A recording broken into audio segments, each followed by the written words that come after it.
আসসালামু আলাইকুম। Welcome to my channel Shamima's kitchen. আজকের পর্বে আপনাদেরকে খুব সহজভাবে আস্ত চিকেনের রোস্ট রেসিপি করে দেখাবো। আপনারা চাইলে কিন্তু আসছে ঈদে এবং রমজান মাস উপলক্ষে এই রেসিপিটি খুব সহজভাবেই বানিয়ে নিতে পারবেন। এর জন্য এখানে আমি 1700 গ্রামের একটি চিকেন নিয়েছি, আর চিকেনটাকে আমি খুব ভালো করে ধুয়ে নিয়েছি। এখানে এই রোস্ট করতে এরকম ছোট সাইজের চিকেন হলেই বেশি ভালো হবে। এবার চিকেনটাকে সুতো দিয়ে এভাবে এর দুটো লেগ বেঁধে দিতে হবে, আর অবশ্যই সুতো কিন্তু ধুয়ে নিতে হবে। এবার একটা ছুরি দিয়ে এভাবে ব্রেস্টের মাংস কেটে নিতে হবে, এতে করে চিকেনের ভেতর মশলা খুব ভালোভাবে প্রবেশ করবে। আর ব্রেস্টের দুপাশেই কিন্তু আমি এভাবে কেটে নেব, তাহলে মশলা ভেতরে ভালোভাবে প্রবেশ করবে আর খুব ভালোভাবে চিকেনটা সেদ্ধ হবে। এবার একটা বড় বোলের মধ্যে শুকনো মরিচের গুঁড়া নিচ্ছি 1 চামচ, অথবা স্বাদ মতো নেবেন, যে যেমন ঝাল খেতে পছন্দ করেন।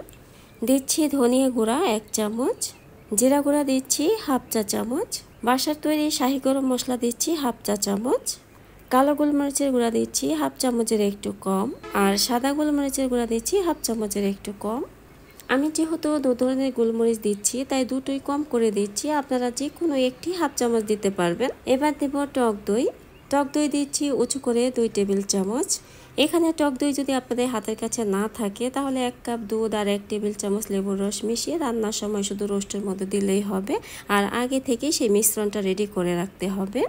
এবার দিচ্ছি আমার ঘরে তৈরি টমেটো সস 3 টেবিল চামচ। এখানে আপনাদের হাতের কাছে থাকা যে কোনো টমেটো সস দিলেই হবে। আর আপনারা যদি আমার টমেটো সসের রেসিপিটি দেখতে চান তাহলে আমি ডেসক্রিপশনে লিঙ্ক দিয়ে দিব, আপনারা চাইলে কিন্তু দেখে নিতে পারবেন। আর আমি অলরেডি 12 কেজি টমেটো সসের ভিডিও দিয়েছি। এবার দিব লবণ স্বাদ মতো। আর রোস্টটাকে আরও বেশি টেস্টি করতে বাজারে কেনা রোস্টের মশলা দিচ্ছি 2 টেবিল চামচ। এবার সব কিছু খুব ভালো করে মিশিয়ে নিচ্ছি। এবার ধুয়ে রাখা চিকেনটাকে মশলার মধ্যে নিয়ে নিচ্ছি আর খুব ভালোভাবে মশলা মেখে নিচ্ছি। এখানে আপনারা চাইলে কিন্তু সামান্য একটু অরেঞ্জ ফুড কালার দিতে পারেন, তাহলে রোস্টের কালারটা আরও বেশি ভালো আসবে। এরকম উল্টে পাল্টে খুব ভালো করে মশলা মেখে নিতে হবে, এমনভাবে মেখে নিতে হবে যেন চিকেনের গায়ে মশলা খুব ভালোভাবে ম্যারিনেট হয়, আর চিকেনের ভিতরেও কিন্তু মশলা খুব ভালোভাবে মেখে নিতে হবে। এবার চিকেনটা ম্যারিনেট করা হয়ে গিয়েছে। এখন চিকেনটাকে আমি ঢাকনা দিয়ে ঢেকে রেখে দিব 30 মিনিটের জন্য। এখন এখানে 1 কাপ পেঁয়াজের বেরেস্তা নিয়েছি, আর 5-6টির মতো কাজু বাদাম আর 4-5টির মতো কাঠবাদামও এর মধ্যে নিয়েছি। এবার এগুলোকে ব্লেন্ডারে ব্লেন্ড করে নেব। আপনারা চাইলে এখানে পেঁয়াজ বেরেস্তার পরিবর্তে 1 কাপ শুধু কাঁচা পেঁয়াজ ব্লেন্ডার করে নিতে পারেন, তাহলেও কিন্তু হবে। পেঁয়াজের বেরেস্তা ব্লেন্ডার করে নিয়েছি, এবার এটা আমি রোস্টের মধ্যে ব্যবহার করব, তাই সাইডে রেখে দিচ্ছি। ফিরে এলাম 30 মিনিট পর। এবার চিকেনটাকে এভাবে হাত দিয়ে যতটা সম্ভব মশলা ছাড়িয়ে নিতে হবে, কারণ চিকেনটাকে আমি হালকা ভেজে নেব। চিকেন ভাজার জন্য এখানে সামান্য তেল দিয়ে দিলাম, আর দিচ্ছি ঘি 2 টেবিল চামচ। এখন তেল গরম হয়ে গিয়েছে, এবার চিকেনটাকে দিয়ে দিচ্ছি। আমি চিকেনটাকে কিন্তু হালকা ভেজে নেব, খুব বেশি ভাজবো না, এতে করে চিকেনটা আবার বেশি ভাজা হলে শক্ত হয়ে যাবে, তখন খেতে ভালো লাগবে না। আর চিকেনটা উল্টে পাল্টে হালকা ভেজে নেব। এখানে আপনারা চাইলে কিন্তু চিকেন ম্যারিনেট করা ছাড়াও শুধু লবণ দিয়ে হালকা ভেজে নিতে পারেন, আর যে মশলাগুলো আমি ম্যারিনেটের সময় দিয়েছিলাম ওগুলো শুধু মশলা কষানোর সময় অ্যাড করলেই হবে। চিকেনটা ভাজা হয়ে গিয়েছে, এবার তুলে নিচ্ছি। এবার এই তেলের মধ্যে আমি আরও একটু তেল দিয়ে দিচ্ছি। এখানে তেল আপনারা আপনাদের পছন্দ মতো বাড়িয়ে বা কমিয়ে দিতে পারবেন। এবার দিচ্ছি তেজপাতা 2 পিস, দারুচিনি 2 পিস, আর 4-5টির মতো লং দিয়ে দিচ্ছি। এখন পেঁয়াজ দিচ্ছি 1 কাপ, আর দিচ্ছি ঘি উঁচু করে 1 টেবিল চামচ, অথবা স্বাদ মতো দিবেন।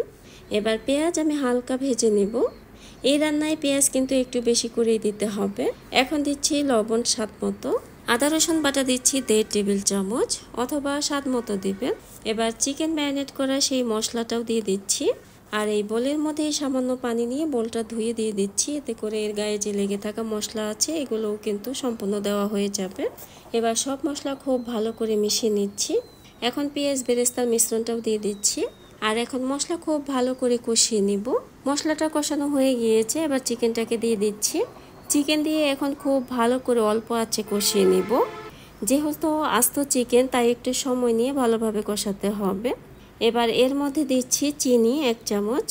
চিনি দিলে স্বাদের ব্যালেন্স হয়, আর যেহেতু টক দই দিয়েছি তাই চিনি কিন্তু দিতেই হবে। এবার চিকেনটা কষানো হয়ে গিয়েছে, এখন এখানে 1 কাপ নর্মাল পানি দিয়ে দিচ্ছি।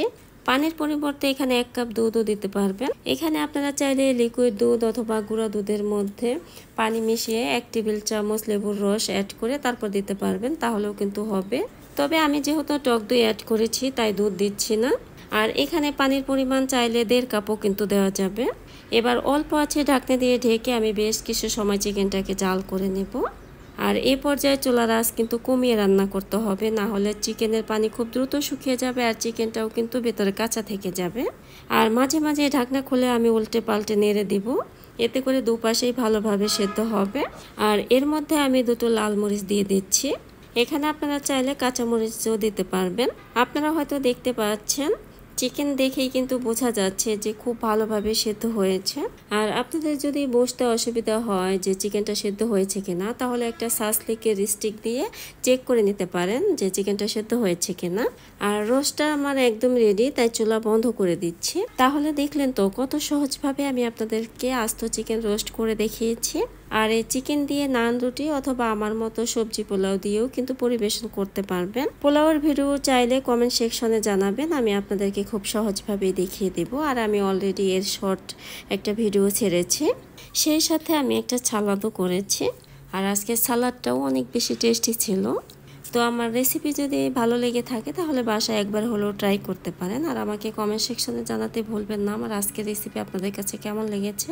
আর বরাবরের মতো আমার চ্যানেলে যদি নতুন হয়ে থাকেন তাহলে আমার চ্যানেলটিকে এগিয়ে নিয়ে যেতে অবশ্যই সাবস্ক্রাইব করে দেওয়ার জন্য অনুরোধ রইল। সেই সাথে পাশে থাকা বেল আইকন প্রেস করে রাখবেন পরবর্তী ভিডিওর নোটিফিকেশন পাওয়ার জন্য। পরবর্তীতে আবারও কোনো ইউনিক রেসিপি নিয়ে আপনাদের মাঝে খুব দ্রুতই চলে আসবো। আর আজকের ভিডিওটি সম্পূর্ণ দেখার জন্য আপনাদের অসংখ্য ধন্যবাদ।